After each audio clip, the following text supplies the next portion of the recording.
കൗസ്തുഭമെന്നും കാളിന്തിയെന്നും കാർമുകിലെന്നും കേട്ടു ഞാൻ.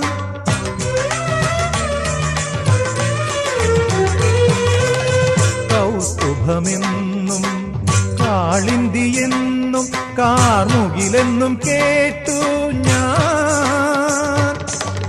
ഉറക്കെ ചിരിക്കുവാൻ മറന്നോരെന്നെയും ഉദയാസ്തമയങ്ങളാക്കി നീ. തിരുനട കാക്കാൻ നിർത്തി നീ.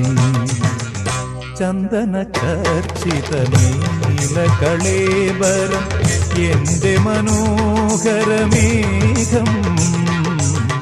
കായാമ്പൂ